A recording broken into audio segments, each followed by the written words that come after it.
Welcome back again. It's Tony Robbins.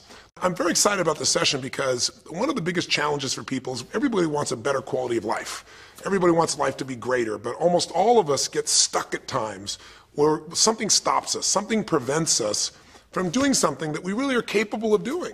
Whether it's turning around our body or shifting a relationship or turning around our finances or maybe just being happy and fulfilled at a different level, we get stuck with a belief of how we're not supposed to be, what we're not supposed to do, what people won't accept, what we're not capable of. Or maybe we get stuck in an emotional pattern of just being pissed off or frustrated or worried or sad or overwhelmed. Sometimes we get stuck, not so much in anything but some habits of doing things a certain way. And what a breakthrough simply is that moment in time where there's an opening. And the opening can come from a conversation, it can come from meeting somebody that inspires you, it can come from an insight, it can come from watching a movie and being moved emotionally at just that right moment.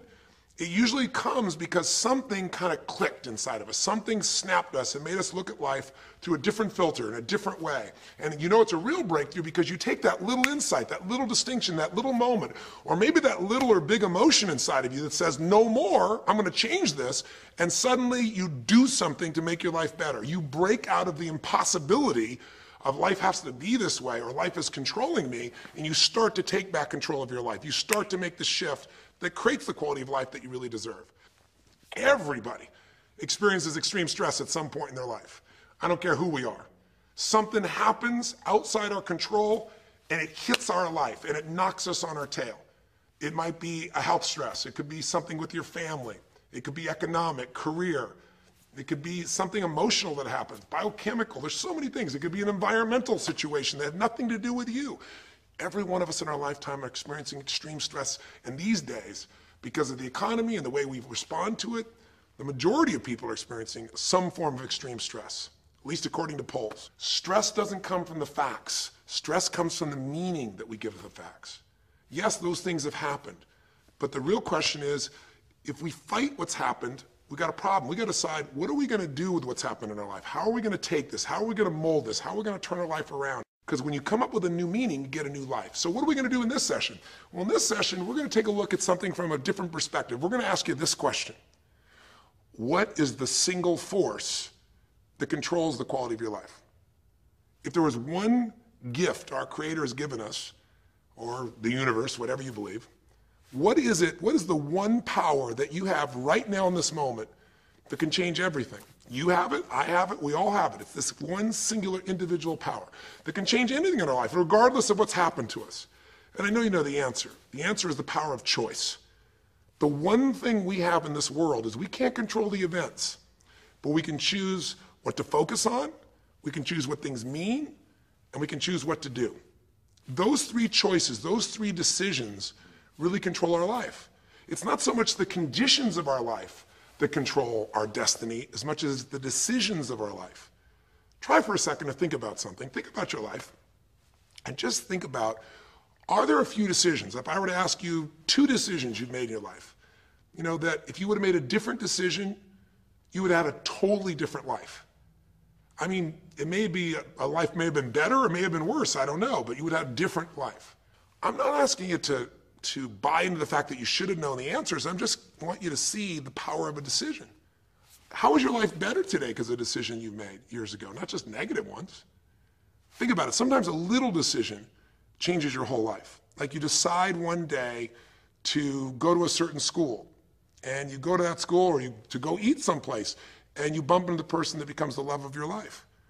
Or you meet someone, and you decide as a result of that you're going to become a photographer or a software engineer or a business person or a doctor, a dentist, whatever. They impacted you, but you made the decision, that's what I really want. That's what my life's going to be about. And that decision has affected so much of your life. What you do, how you live your life, how you spend your time, what you earn or don't earn, who you attract into your life, beliefs you have, all come from some of these little decisions. What you decide to eat from your dinner plate each night certainly determines your physical destiny, right? We all know that, at least to a certain extent. I know there's a certain amount that's genetics, but I'm talking about the stuff you and I can control. So decisions equal destiny. It's not our conditions, it's our decisions. So if we want a new life, if we want a new experience, we've got to make new choices.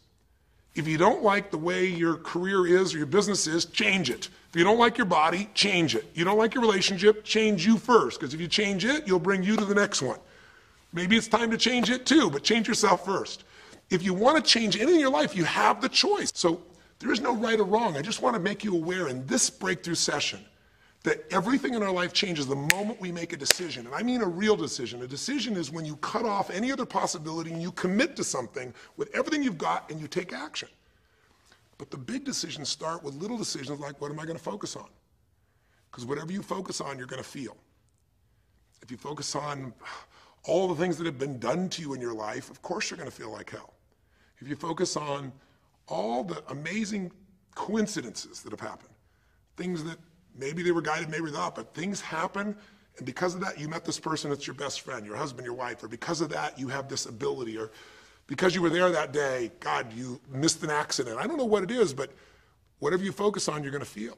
If you focus on people don't care, and you'll look for reasons why they don't care, and evidence they don't care, you'll find it everywhere.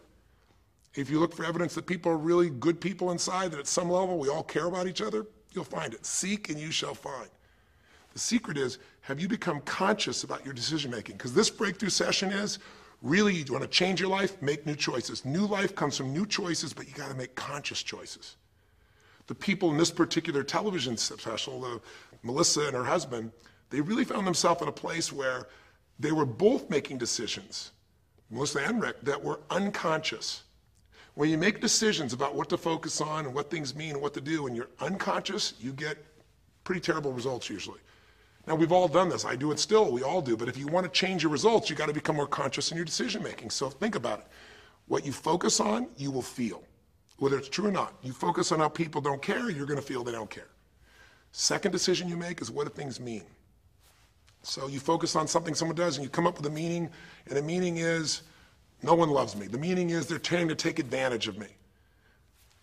Depending on what meaning you come up with, and you get to choose the meaning of anything.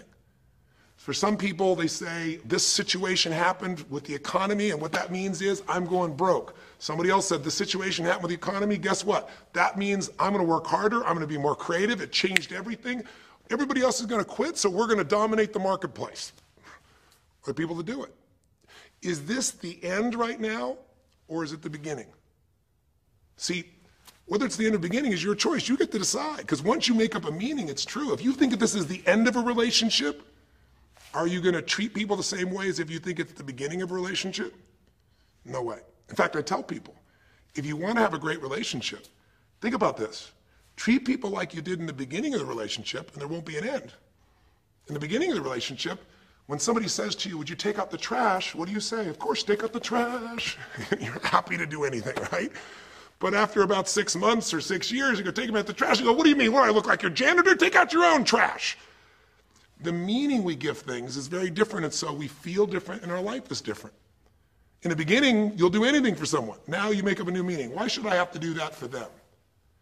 Little choices, like what to believe about yourself, what to believe about other people, whether this is the end or the beginning, start to affect your whole life. And the third decision we make, we decide what to focus on, most of us unconsciously. We decide what things mean, and the third thing we decide is, what are we going to do? We decide to quit because it's overwhelming. We decide to get strong and focus. We decide we're going to turn it around. We decide to wait and see. Ultimately, your destiny is determined by what you do. So, for example, what do you do if somebody comes to you one day and says, you have a tumor? Again, I've had that experience. I use that as a reference point because I've had a lot of intense experiences in my life, but that was one of the more intense ones for sure. Had many, but that was very intense. You know, first, what do you focus on? Do you focus on it's over? Do you focus on why me? Do you give it a meaning that says, I'm going to die? What do? Do you just go through traditional therapeutic approach? Do you put yourself in the hands of someone else? Do you evaluate this? Do you get a second or third opinion? Your destiny is determined by your decisions. Now, if you're a guy like Lance Armstrong, you focus immediately on, I got to find a solution. The meaning you come up with is, this is the ultimate battle. And what you decide to do is you're going to exhaust every possibility. Now, that doesn't guarantee you're going to succeed, but it's interesting. When you have that kind of a mindset, it shifts you. And Lance Armstrong, I mean, he was told things like, look, You got tumors here in your brain, you got them in your lungs, right? You got obviously in testicles, and you ride a bike for a living. That's pretty tough. But he made it through all of those pieces. Now, am I saying because he made the right choices? I can't tell you that. There's certainly some grace in everything. I think in life, there's three things. There's our ability to choose what we're focused on, to commit, to get a result, to put all our intention and focus into something. There's our ability to do the right things, to have the right strategy, to execute. And then there's some grace. There's what some people call luck, some people call grace. There's if you do the right things over and over again and with total focus, sometimes, you get good fortune that comes your way. And you tend to have more good fortune when you're totally focused and decisive and you take lots of action than if you kind of just sit around and accept things like you don't have a future. But the point of the matter is this guy turned it around. What was he like after he got through this problem? After he had his breakthrough, after he faced cancer, racing against some other guy seemed like nothing by comparison. You're not much of a competitor. I faced death. And he goes on to win Tour de France after Tour de France after Tour de France, breaking every record anyone could ever imagine.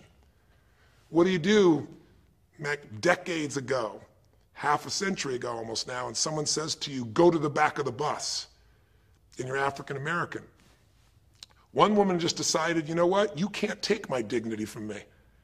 I can only give that up, and I don't choose to give it up. And I will not go back to the bus. The answer is no.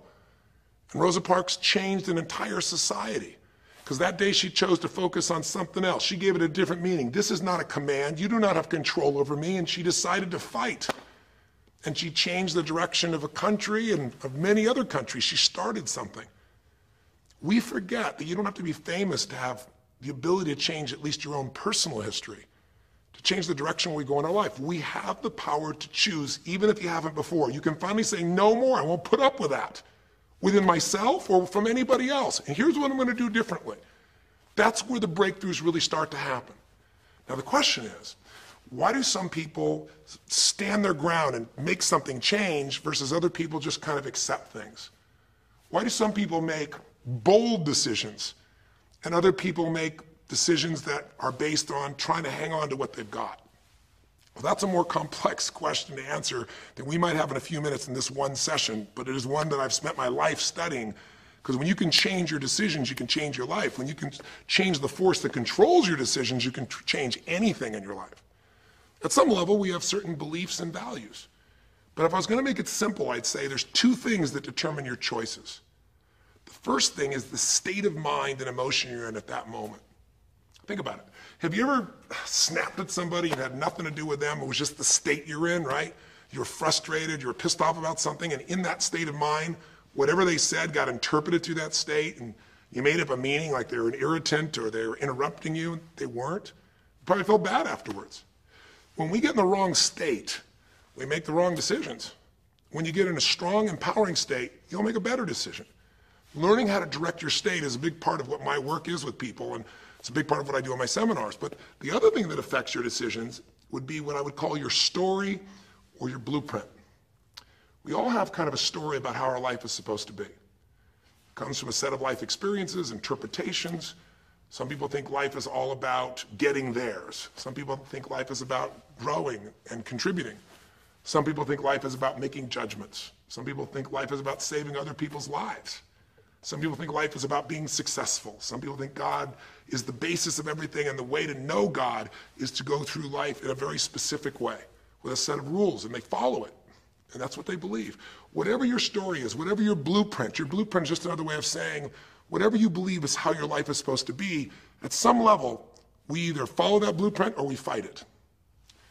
If we follow it or we fight it, we're going to find that we're going to bump into things in life where life isn't always the same as we expect it to be or think it should be. And that's where we start to experience stress. So in this session of Breakthrough, when you watched this story and you saw Melissa, you saw the conflict between what she desired most and what she feared most. I really believe life is the dance between what you desire most and fear most. That's where you find where we live our life, the dance between what you want most and what you fear most. That's where all that energy is in life. So what does she want? She wants to be famous. She wants to be able to sing and have everyone hear her voice and be able to touch everyone. She wants to contribute. She wants to share her gift. And she definitely wants to be famous and successful. She needs to be closer to her children. And one of the big challenges in life is oftentimes what we want and what we need are two different things. She has 5 boys. They're all extremely young, as I'm sure you saw. And she has a husband. And while they're all supportive of her going on this journey, somewhere along the line, she lost that connection to what was most important. Now, is she a bad person to make bad decisions? No, good people make bad decisions when they get in lousy states, when our ego gets involved, or when we start believing our story. And here was the story she had. Being a mom's important, but the bigger gift God gave me is my singing voice. And once we get seduced into a particular story and we start to believe it, it takes a hold of our life and it controls all of our choices. And then pretty soon, bad choice on top of bad choice on top of bad choice starts to affect our life. Can you relate? How many times you've made some choices that you wish like hell you would have made a different decision back then, or that no one ever knows the stupid decisions you made? I know I can relate to that. So what I want to talk to you about today for this brief little session is how to break through a crisis. Crises happen, whatever type of crises you go through in your life, and I know you've had many, when we make some choices unconsciously and we get consequences. And we make them unconsciously because we're trying to get what we want. We don't really know what we value most. We don't know what we need. And we find ourselves waking up one day and going, why is my life this way? It's kind of like life is always calling to us to constantly grow and improve. You know, if you're going to look at what's going to make life work, it's really simple. What makes people happy is progress.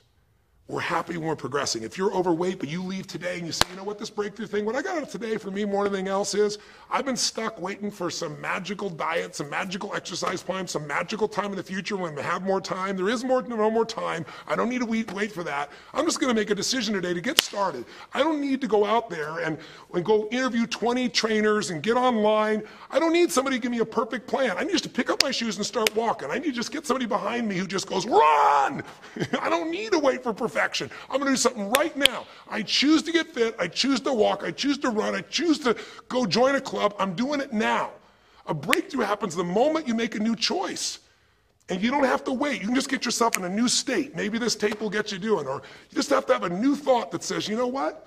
I made choices in the past. I'm overweight because I chose to eat this and this. I'm not going to eat it anymore. I'm changing now.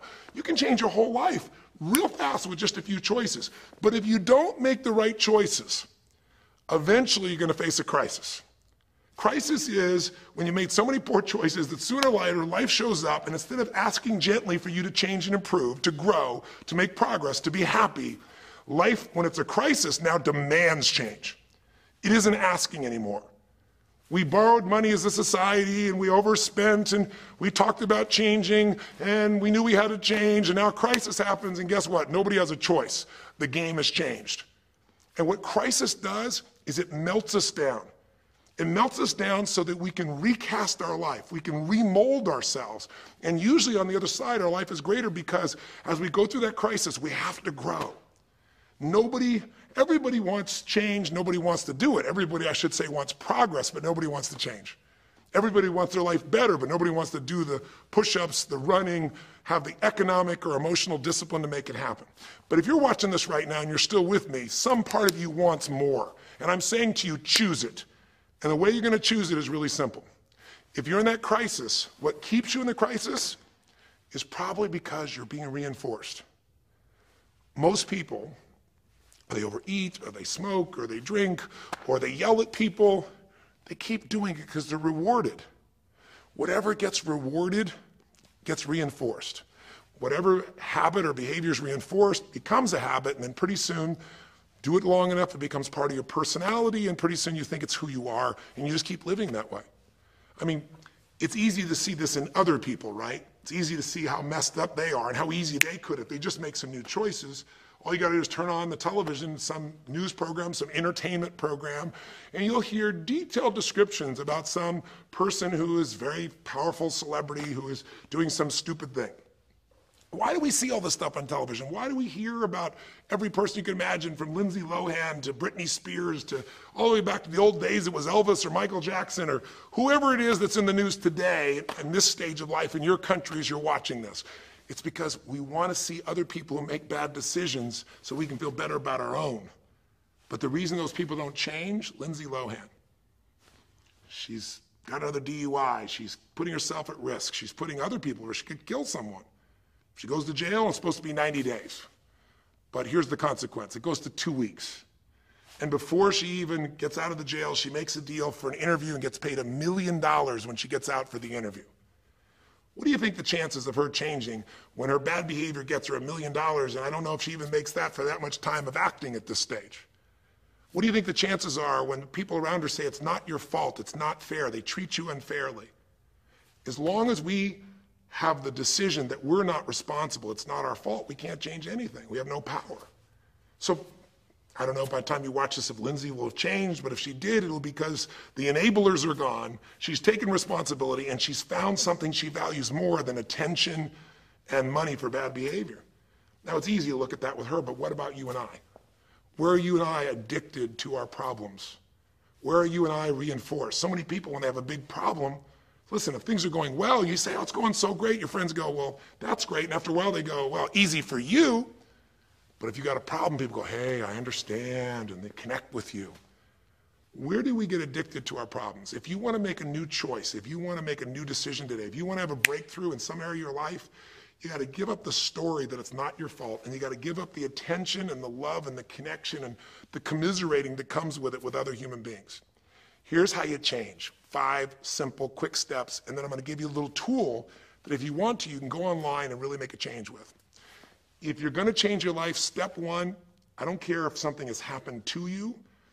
You know, somebody has spilled oil all over where you fish. It's horrific. It's disgusting how they've dealt with it, but it's happened and you got to deal with it. Something's happened. Someone in your family's been injured. You've lost your job. I don't care what the problem is. If you're in a crisis, step number 1, see it as it is, but don't see it worse than it is. Now, what do I mean by that? I don't mean be Mr. or Miss Positive Thinking. By now, if you spend any time with me, you know I'm not about that. I'm not here to tell you, go to that garden and chant, there's no weeds, there's no weeds, there's no weeds. Doing affirmations is not going to change your life. You got to go see where the weeds are and pull them out. My point is simple. You got to see what the problem is, but you can't make it so horrific that you just give up. Today, this is the first generation in almost 100 years of Americans who now believe, the majority of Americans now believe, that the quality of life for themselves and their kids in the future is going to be worse than the past. They have, in other words, nothing to look forward to. 63% of the US as of today. Wow. When you start thinking there is no future, you go into what we call learned helplessness, a place where you just kind of give up. And if you get to that place of giving up, then you have no power over your life. That's when people get depressed. That's when people do crazy, stupid things. That's when people want to turn to drugs or alcohol or sometimes suicide or just total frustration and anger, and their life starts to do the opposite of a breakthrough. It becomes completely stuck and in pain or in ongoing suffering. If you and I are going to break out of that, we got to see it as it is. We're not here to be positive thinking people. You got to see what's really going on. But if you're overweight, you can't say to yourself, well, I'm big boned. That's not why you're overweight. You're overweight because you don't work out, you eat certain things, you eat Cheetos all day long watching TV. I don't know what it is you do, but I know it's not just because you're big boned. You don't want to make it so it's outside your control or you can't change it. So see it as it is, but don't see it worse than it is so that you have no reason to try. Does that make sense? That's the first step. Step 2, get to the real truth and deal with it. Don't just see it as it is and not worse than it is. Don't just like balance it, but now get to the truth. I mean, listen, if the truth is you've been trying to get a job for 2 years and you truly have worked every day in a particular industry, and the number of jobs in that industry have shrunk down, and you really aren't getting that job, then you might have to look at the truth. The truth is you might have to retool. You might have to say, gosh, you know, the industry I'm in is gone. I mean, gross, simplistic example, but for years, vinyl records were around for 85 years. And it was a gigantic industry. And things came and went. During the vinyl record time, what happened? Well, there was, remember those 8-track tapes? Are you ancient enough to remember those things? Maybe you know somebody who remembers those things. These big boxes, you push them in and out. Yeah, 8-tracks came and went, vinyl records were still here. And then cassette tapes came, right? And cassette tapes were smaller and more compact and more convenient and more seemingly indestructible. And they came over here and vinyl records were still selling like crazy. If you had a job in vinyl records, you kept it. But then a little thing came along called the CD. And when that happened, Almost overnight, you saw an entire industry that's been around almost a century was gone. If you were the guy that worked in the vinyl record factory and knew everything about it, it was the second generation, didn't matter. It was over. And now we laugh about a CD, right? Because everything in this digital world you can have instantly. Who wants to put it on a CD? Pretty rare, still available. In vinyl records, maybe there's a small market of people that are collectors, but it's gone. My point is, if you're in the vinyl record business, you got to tell yourself the truth. You got to see it as not worse than it is, but you also got to get the truth and deal with it. You got to deal with the cards you're dealt. You're going to have to retool. You're going to have to change something. You might have to move. If you live in the Gulf, and I don't support anything that's happened there, who could? It's unconscionable what's happened with BP. But if you live in the Gulf and you're a third generation fisherman, and you fish for oysters and they're dead, you better get to the truth. Are they going to be dead for 2 years or 10 or 20 to the best of your ability? And you might say, well, I can't do anything else. I can't. I'm a third generation. This is all I know. Yes, you can. Get to the truth and deal with it. Deal with the card you're dealt with. You got to deal with it, sure, I'm sure legally, but in the meantime, you got to take care of your family. I'm not saying this off the cuff easy because I've been in those situations where it's impossible, it's unjust, it's wrong, but I still got to deal with it just like you. Am I making sense? It's like, you might say, I've lived here my life. You might have to move. You might have to fish someplace else. You might have to, I know you still got to deal with all the consequences, but you got to take back control of your life. There are unjust things that happen, but you got to take control. Easy for me to say, I'm not sitting in your shoes. I get that. But who hasn't experienced some form of injustice someplace? Who's not dealt with something unfair? Who's not dealt with something that wasn't meant to be unfair, but it affected your entire life, your career, your finances, whatever? You got to tell yourself the truth, and you got to get to those dealing with the reality right now. The longer you wait, the longer the crisis will be. If you're having an economic crisis, got to deal with it. Got to downsize, right size, do whatever it takes. And I say, okay, Tony, well, so far you're telling me don't allow myself to make it so bad I don't try, see it as is, but don't make it worse than it is. And you're telling me get to the truth and deal with it. Well, that's nice, but how do I do that? Maybe the third step, more than just getting the role model, maybe to be more specific, is get a vision first. Get a vision and get strong. That's what I think your third step should be. You first tell yourself the truth. Yes, see it as it is, not worse than it is. Tell yourself the truth and deal with it. But the way to deal with it is say, what am I going to go for? There's got to be a compelling future.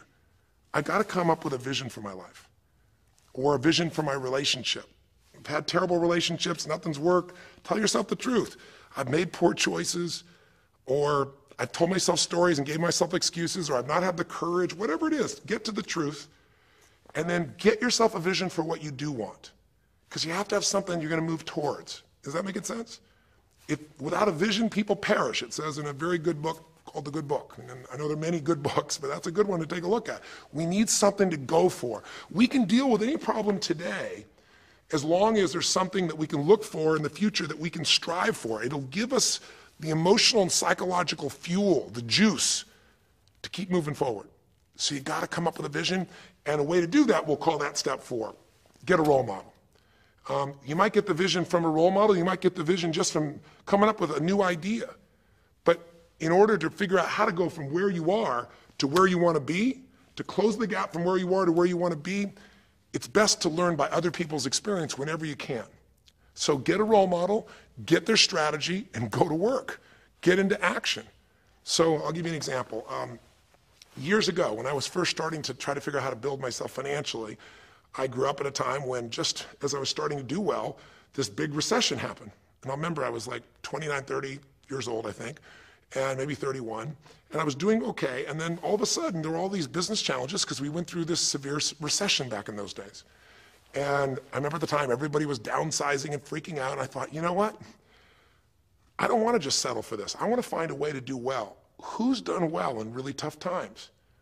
And so I started doing my homework.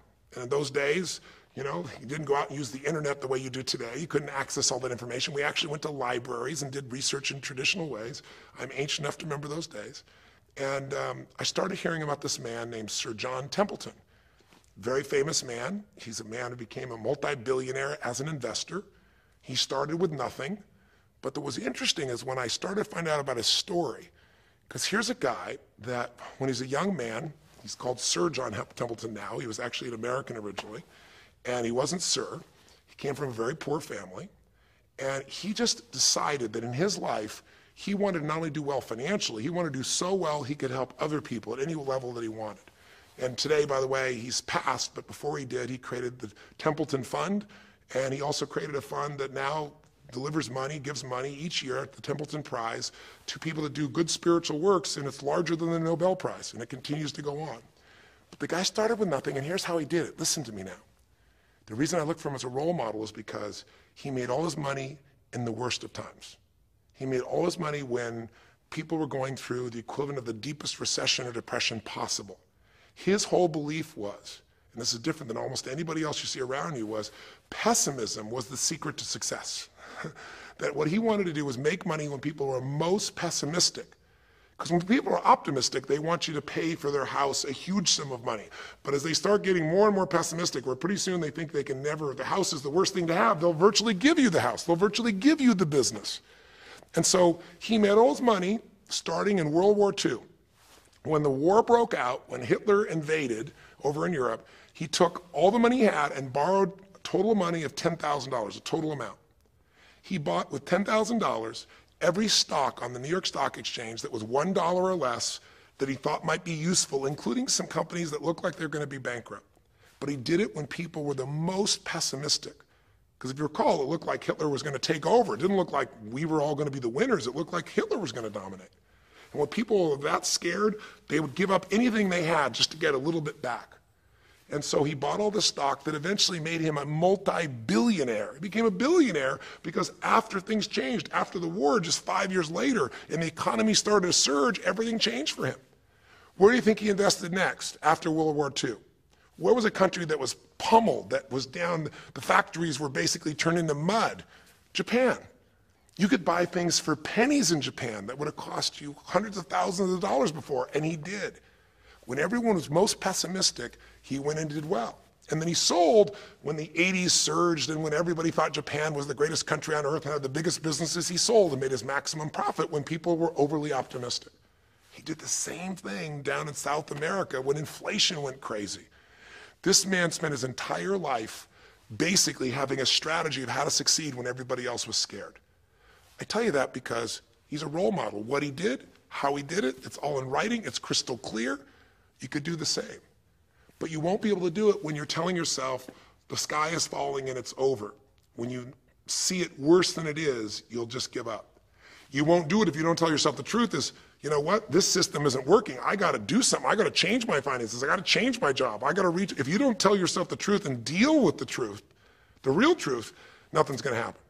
You won't ever even think about a guy like John Templeton if you don't have a vision that says, I don't care how the environment is, I'm going to find a way to do well. And you won't do well unless you get a strategy based on a role model who's really done it. My whole thing is this. If anybody has something you want, they aren't lucky. They did something. If you model them, if you take similar steps, you can produce a similar result. Make sense? And then finally, the fifth step, look, if you're in a situation where you see it as is, but not worse than it is, if you've told yourself the truth and you dealt the cards you're dealt with and just decided you're going to change it and you're willing to do what's necessary, if you put yourself in a place where you got a new vision and you gotten yourself strong, if you got a role model and you got some strategy and you got yourself into action, step 5 is give much more than you expect to receive. Simple as that sounds, if you find a way to meet people's needs in business, in an intimate relationship, meeting your kids' needs, anybody's needs, the whole game changes. What happened here when all of a sudden, you know, Melissa finds herself coming home and all of a sudden she finds out that while she's gone, her kids now don't want to talk to her boys, her husband has had an affair. Well, none of that could change if she would have just said, you know what? My whole life is over, I'm done. And oh, by the way, I've just lost my career too because while I'm busy trying to deal with my family, I didn't finish the record, so I lose my record deal. And oh, by the way, we don't have any financial stability, now we're losing our house.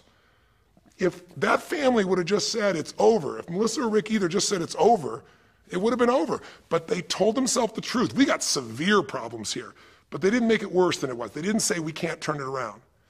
And then they got to the truth of the infidelity, the truth of her addiction to going after fame instead of being a mom, the truth that neither one of them had been really competent at parents and had not given the energy to the kids that they deserved. The truth will set you free, but first it'll piss you off. The truth will, it doesn't feel good, but not feeling good is sometimes where you get your drive to change things. They started looking around and said, we don't have the skill to even manage our house, much less our finances. We got to do something different. We got to focus on our kids. We got to focus on turning things around. We got to turn our relationship around. But that wouldn't have worked unless they got a vision of starting to see, it could happen. And that's what I helped them with. I helped them get to the truth. I helped them to stop over-exaggerating. I got them to a place where they got to see that this relationship could be back alive and passionate, and that these kids deserve both their parents, and that she really could be a great mom, and that maybe in the end she could even still have her singing career and enjoy it too, that she didn't have to give it all up. And I'm really proud of her. She did it because she found a role model. She got a vision, but she got a full role model. And the man that she works with today is a man that's sold, I think now 5 million or 10 million records. And most people outside the country business don't know his name. He's her mentor now. He's made music with, Willie Nelson, with just about anybody you can imagine in the business. And he's done it for all these years, but he's never left the central part of Texas because that's where his family is. And Melissa's had offers to go to Sony Red. She walked away because they said, you're going to have to do these things without your family. She found out what was most important, and she made the decisions that met her needs to be a great mom. When you fight life and go, I should be a singer and not a mom, and you got 5 kids, you got a problem. When you fight life and say, the economy should be different, you're going to be stressed. Deal with what is, without exaggeration, with total honesty, dealing with the cards, coming up with a vision, finding yourself a role model that shows your strategy, work your tail off, give, keep changing your approach, and you can get where you want to go. Make sense? Now, that might sound like a lot. So to get you started, here's what I'd like you to do for this session. Start out, if you want, by taking a big crisis or problem you have and going through these steps. Saying, okay, what's really true? And let me exaggerate. Let me stop the exaggeration. Let me not make it worse than it is. Just let's define what's true. Let's stop the story. Just here's what it is. We got this much financial challenge. We got this physical challenge, whatever it is. And then go to step 2. All right, let's find out the truth. Let's get the details. Let's get the details and figure out what we're going to do. And then here's where we're going to go. This is where we're going to eventually get to. It might take us longer to get where we want to go, but we're going to get here. Who's done it that we can model, that we can follow the steps in, who can coach us? And let's just work our tail off and change every day. But to give you a quick jump, sometimes when you're in the middle of crisis or crises, multiple crises, lots of things going on simultaneously, it feels a bit overwhelming. So, and you might not know a role model. You might say, Tony, I don't know who. Well, not hard on the internet these days to find role models, or come to an event. I can promise you we can show you plenty of role models. This is what I do for a living. But what you can do right away is you can model yourself. Think about it. Almost everyone alive has been through more than one tough time, crisis or multi-crises, where you're having a problem financially and you're having a problem with your family and you're having a health problem all simultaneously. Those are the intense ones, right? But if you're standing still today, most of us have found a way to get through it. And if you don't, you know someone who went through a tough time, a grandmother, an aunt, an uncle, somebody. The greatest way to make that change happen, when you break out of break through, you break out of a problem, you break out of a crisis, is model yourself. So we have 5 questions when you click on this link. And you can do it by video so you can see yourself and you can share it with other people, or you can type in the answer. I'll tell you in advance what they are, and then when I'm done here, I want you to do it right away if you would. The first question is, what's been one of the toughest times in your life? What's been one of the toughest times in your life that you did get through? Maybe it was a financial situation. Maybe it was a career situation. Again, maybe it was an intimate relationship where you were crushed. You thought you could never make it through all the pain you went through there. Maybe it was a physical challenge, a health challenge. Maybe it was a lack of confidence or ability. I don't know what it was, but what was a just incredibly tough time that you did make it through? And you're just going to jot it down. Or you can do it in the video and just tell us, because you're not only going to get this answer, but we're going to create a community of people who will be role models, people that have been through hell and back, saying, here's where I was, here's what I got through, here's what shifted my life, here's what you can do. And we're creating this community as our gift to you, so that this isn't just a discussion that's one way. I want to do is start a conversation with you where we can help each other. So that first question is, what's a crisis? What's a challenge? What's a tough situation you eventually made through, but it really was difficult for you? Second question, you go back and you think about that situation. What pulled you through? What pulled you through that situation? What did you learn? What distinction? Or did you get a strategy? Or was it a belief? Or did you meet someone who helped you? Or was it just somehow you clicked into your faith and you kicked yourself into gear? What pulled you through those tough times? Was it a person? Was it a place? Was it an idea? Was it a distinction? Was it a belief? What was it? Share it with us. Type it down or tell us from your heart what it really was. Third question is just real quick. It's just for contrast. And the third question is, what was your life like before the crisis? Like right before all hell broke loose?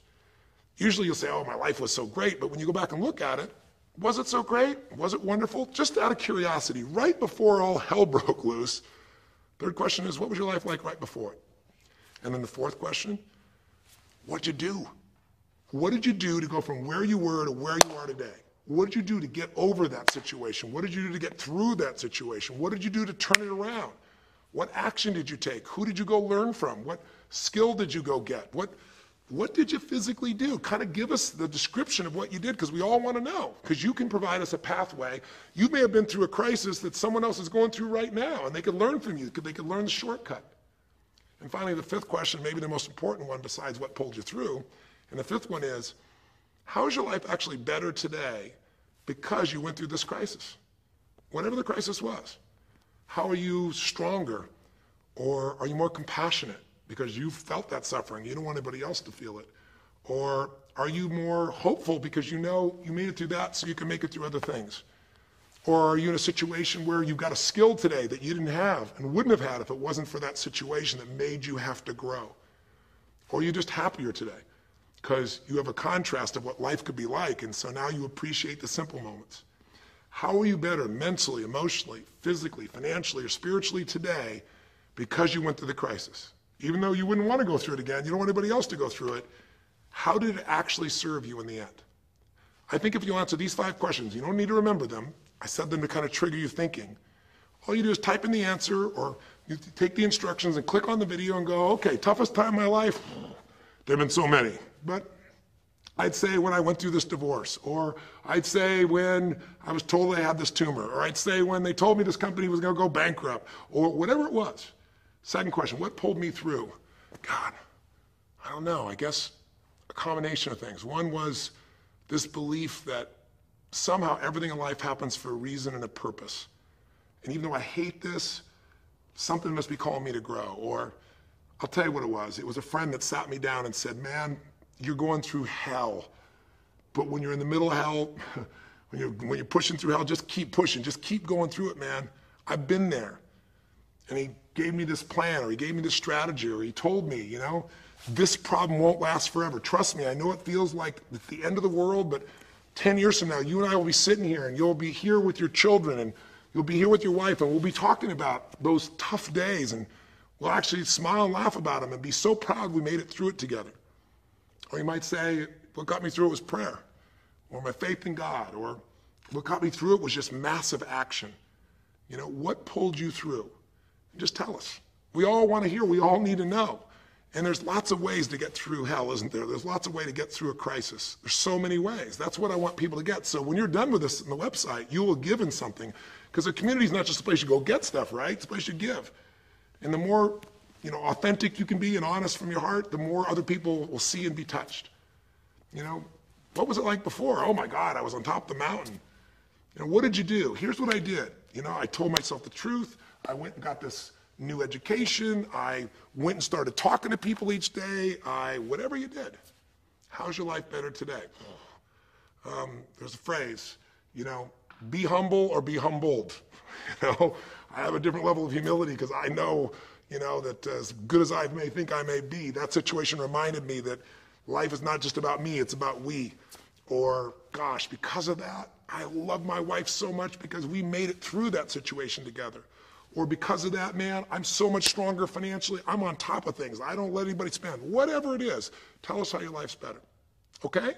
I don't know how long the session was. Again, there's no script here, baby. I just want to work with you heart to heart to say one thing. If you want to break through, you have to make new decisions. New choices create a new life. The only thing stopping you is some limiting belief, some belief about how life should be different or you should be different. Deal with life the way it is. Tell yourself the absolute truth. Don't make it worse than it is. Tell yourself the truth. Deal with it. Get a vision. Get strong.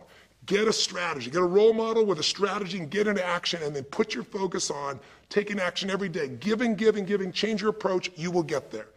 Go to the Power of Crisis right now, click in, give us your message and the answers to 5, and look at other people. You'll find people have been through things you can't imagine.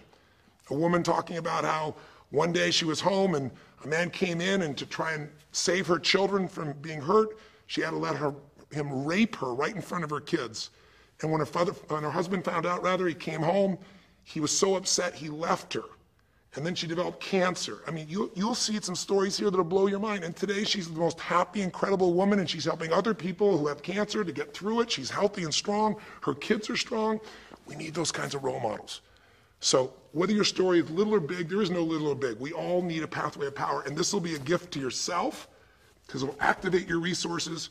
It'll be a gift to other people as well. So that's our session. The power of decision, the power of choice, how to face a crisis and turn around. It may not sound like rocket science. It's not. It's just called the truth. And the truth will set you free, as they say. So live strong and live with passion.